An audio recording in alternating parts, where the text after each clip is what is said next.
Ayo bangun, Kak. Kak, bangun. Ada apa sih, Dek? Ayo kita sekolah minggu. Pagi-pagi gini udah berisik. Ganggu, tahu? Gereja kita kan ngadain sekolah minggu. Lah, tapi kan kita lagi nggak bisa ke gereja, Dek. Nah, karena kita nggak bisa ke gereja untuk sementara waktu, Gereja Baptis Bethlehem ngadain sekolah minggu online dari kelas asuhan sampai lansia. Oh, ada sekolah minggu online. Terus kita di mana nontonnya? Kita bisa nonton di channel YouTube Gereja Baptis Bethlehem jam 8 pagi. Wah, kalaupun kita nggak bisa ke gereja, nggak menjadi halangan ya untuk kita bisa bersekolah minggu. Oke deh kalau gitu, kakak mandi dulu ya. Oke deh, Kak. Nah, teman-teman semua, ayo kita bertumbuh bersama dalam sekolah minggu online. Ditunggu ya. Baik, selamat pagi saudara-saudaraku sekalian yang terkasih dalam Tuhan Yesus Kristus. Pagi hari ini kita akan masuk di dalam acara atau pelajaran sekolah minggu secara virtual. Dan memang ini dilakukan oleh gereja kita, tetapi biarlah ini tidak akan mengurangi akan daripada semua ini yang boleh kita ambil yang terbaik. Kita akan masuk ke pelajaran yang kedua. Memang dalam triwulan ini, selama 3 bulan, Oktober, November, dan Desember, kita akan belajar untuk apa yang diadakan oleh gereja, upacara agung. Seperti kita ketahui bahwa upacara agung gereja, khususnya gereja-gereja reformasi, ada 2, yaitu baptisan dan perjamuan Tuhan. Minggu yang lalu, Pendeta Martinus sudah menjelaskan tentang baptisan. Memang baptisan tidak menyelamatkan, saudara-saudara. Baptisan adalah tanda pertobatan dan pernyataan iman. Dan saat ini saya ingin mengajak saudara-saudara sekalian untuk mengetahui apa yang harus diikuti sebelum kita masuk dalam baptisan. Ada syarat-syarat, saudara. Syarat-syaratnya itu adalah bahwa kita harus percaya dengan segenap hati kita. Supaya kita lebih jelas lagi, mari kita akan membuka di dalam perikop yang akan kita bahas bersama-sama. Kisah Para Rasul yang ke-8, mulai ayat yang ke-26 sampai dengan ayat yang ke-40. Dan ayat-ayat ini sudah sering kita dengar, ya, tentang sida-sida. Sida-sida itu adalah seseorang yang mungkin tidak selayaknya menjadi seorang pria, karena dia dikebiri, ya, sehingga dia tidak mungkin ada sesuatu yang tidak bisa tersalurkan. Namun sida-sida ini adalah seorang yang sungguh-sungguh percaya, sehingga dia boleh menyatakan imannya. Dengan kesungguhan dia, dengan segenap hati, dia pergi dari benua Afrika jauh sekali ke benua Asia. Dia ingin tahu apa yang menjadi kerinduan dia. Walaupun jarak yang begitu jauh tidak menjadi halangan. Saudara-saudara sekalian, kita akan melihat di dalam khususnya ayat yang ke-33, ya.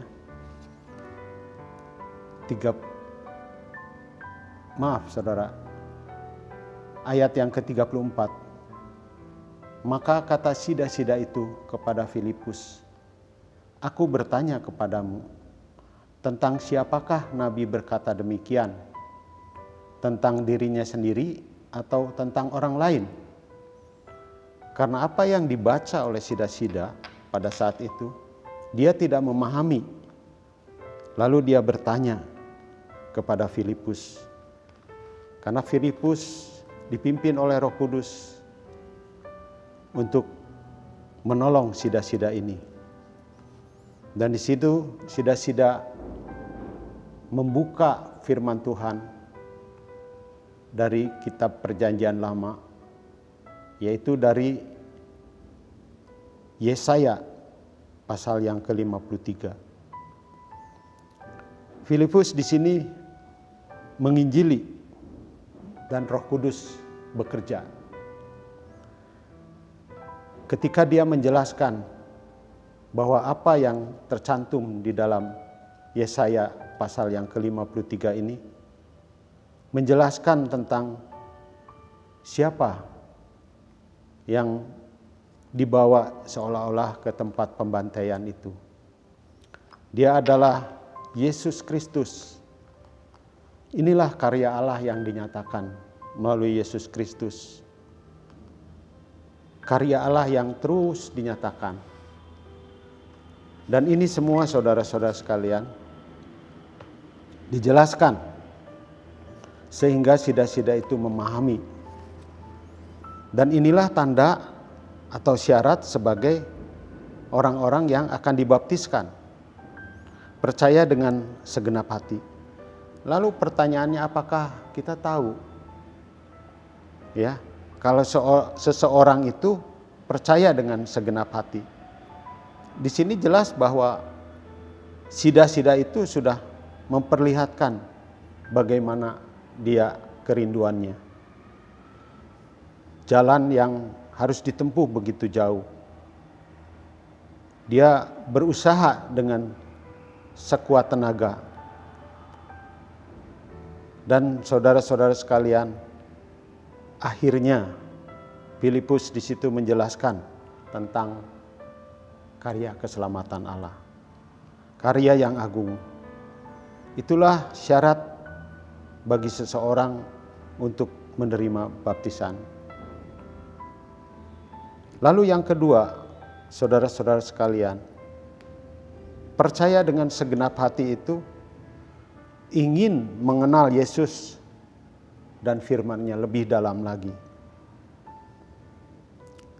Ketika sida-sida membaca Yesaya pasal yang ke-33 ayat 8 dan 9, itu adalah suatu nubuatan tentang kesengsaraan Yesus. Dia ingin mengenal siapa sebenarnya Yesus itu. Siapa yang dimaksud oleh Nabi Yesaya itu. Nah, saudara-saudara sekalian, di dalam ayat yang ke-31 mengatakan, "Bagaimanakah aku dapat mengerti kalau tidak ada yang membimbing aku?" Lalu ia meminta Filipus naik dan duduk di sampingnya. Dan inilah kesungguhan sida-sida itu dengan segenap hati ingin mengenal Tuhan Yesus sendiri dan firman-Nya. Filipus menyampaikan firman Allah yang semuanya ini berpusat kepada Kristus. Sida-sida itu berkeyakinan bahwa Yesus Kristus anak Allah yang dinyatakannya di dalam ayat yang ke-37. Sahut Filipus, "Jika Tuhan percaya dengan segenap hati, boleh." Jawabnya, "Aku percaya bahwa Yesus Kristus adalah anak Allah." Nah, saudara-saudara, maka pastilah Filipus di sini menjelaskan keilahian, kemanusiaan Yesus kepadanya. Dari kutipan pasal yang ke-53 ini, ayat 7 dan 8. Dan ini merupakan nubuat kesengsaraan Yesus. Dan Filipus di sini pasti menjelaskan penderitaan, penyaliban, kematian, sampai kepada kebangkitan Yesus Kristus. Itulah Injil Yesus. Mungkin saja Filipus membimbing orang itu tentang amanat agung. Nah, saudara-saudara, ketika kita bertemu dengan seseorang, mungkin Tuhan juga mempertemukan dengan seseorang yang membutuhkan akan kehidupan yang kekal, akan kehausan firman Tuhan. Saudara menjelaskan tentang Yesus, tentang penderitaannya, tentang kematiannya dan kebangkitannya itu. Bahwa itu semua untuk kita menanggung dosa-dosa kita yang seharusnya kita tanggung. Salah satu bukti bahwa seseorang percaya kepada Yesus Kristus dengan segenap hati adalah kesungguhannya untuk mengenal Yesus dan mempelajari firman-Nya. Inilah saudara-saudara syarat daripada seseorang yang akan dibaptiskan.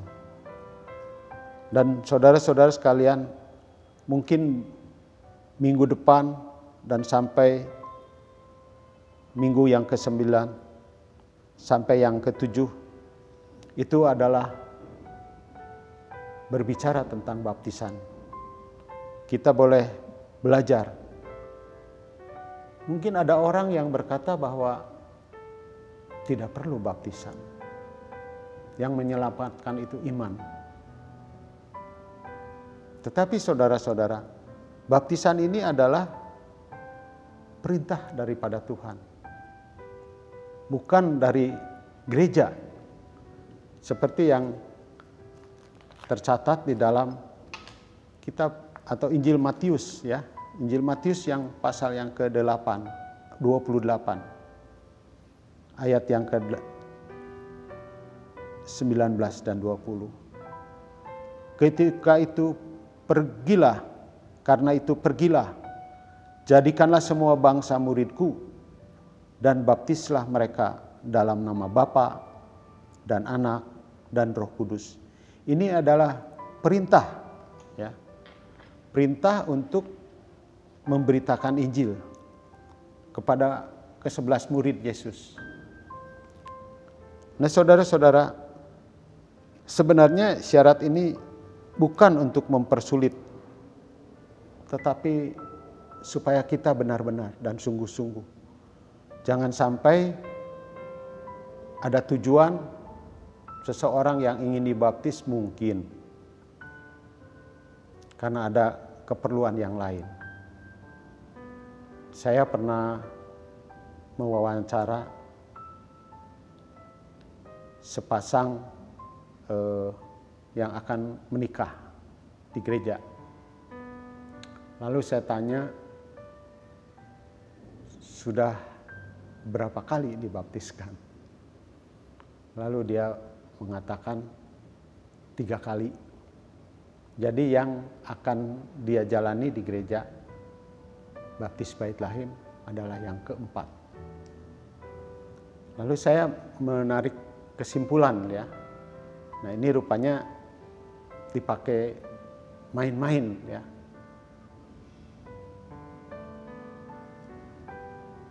Tetapi untuk yang sekarang, Pak, saya akan selamanya. Saudari harus setia, saya katakan seperti itu. Karena ini tidak bisa dipakai main-main. Jangan sampai baptisan ini dipergunakan dengan salah. Tapi memang saya tidak melihat lagi dia berada di gereja kita. Ada ya, hampir kebanyakan. Tapi kita harus benar-benar menolong orang-orang yang percaya dengan sungguh-sungguh sampai melayani Tuhan di tempat ini. Jangan sampai sesudah baptisan dirasakan selesai dan sudah lulus menjadi orang Kristen, menjadi murid Tuhan, menjadi anak Allah yang mempunyai warisan. Padahal mungkin dia belum tercatat. Nah, Bapak sekalian, syarat yang ketiga untuk baptisan ini, percaya dengan segenap hati itu menunjukkan buah kehidupan. Buah kehidupan yang diubahkan. Memang bisa terlihat, Bapak-bapak sekalian, bahwa ketika percaya dengan sungguh-sungguh, kita akan dirubah. Dan kita percaya bahwa kita menerima Roh Kudus. Dan Roh Kudus itu yang bersemayam di dalam hati kita.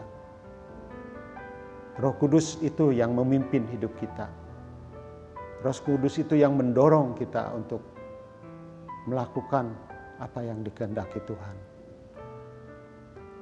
Nah, dalam pelajaran ini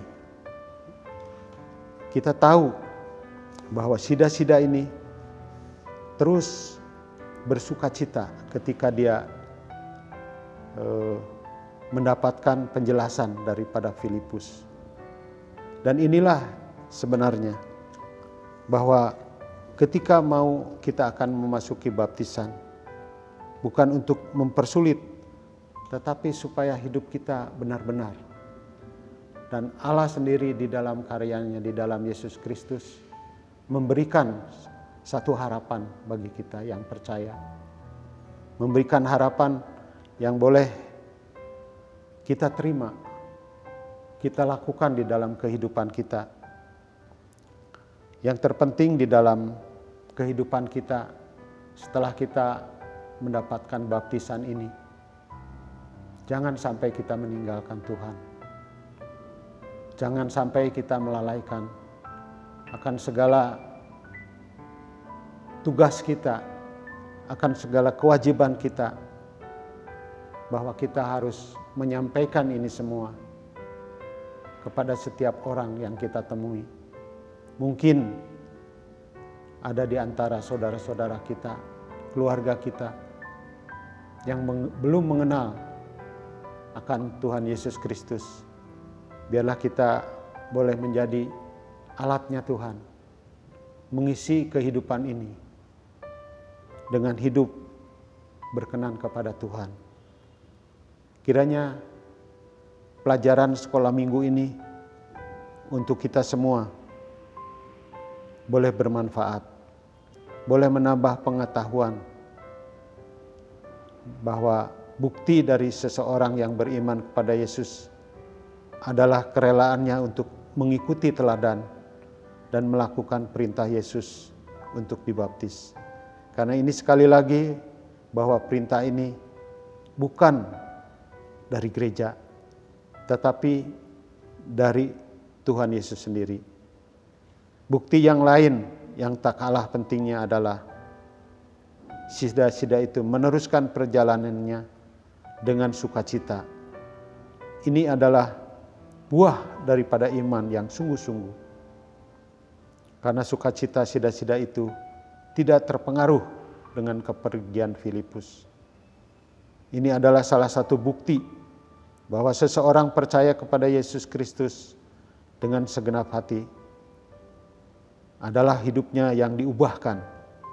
Antara lain berani menyatakan iman, rela mengikut teladan Yesus, dan memancarkan sukacita. Mari kita akan berdoa. Tuhan Yesus, kami bersyukur dan berterima kasih karena firman Tuhan ini boleh mengingatkan kami sebagai orang-orang yang percaya, yang sudah mengalami baptisan. Biarlah ketika kami menyimpang, Tuhan mengingatkan kami untuk kami kembali kepada Tuhan, untuk kami setia kepada Tuhan, untuk kami mengalami hubungan yang baik, yang erat dengan Tuhan. Untuk kami setia berdoa, untuk kami setia untuk membaca firman-Mu. Karena ini semua ya Tuhan, Kau perintahkan kepada kami untuk kami memperoleh sukacita. Kelak ketika Engkau datang pada yang kedua kali, Engkau menjemput kami menikmati kemuliaan Bapa di surga. Terima kasih Tuhan atas semuanya ini. Kami mau menyerahkan hidup kami ke dalam tangan Tuhan, pimpinan Tuhan. Di dalam nama Tuhan Yesus Kristus kami berdoa dan bersyukur. Amin. Baik Bapak Ibu Saudara, saudara-saudara sekalian, inilah pelajaran sekolah minggu di dalam pelajaran yang kedua, yaitu tentang syarat baptisan. Terima kasih, Tuhan memberkati.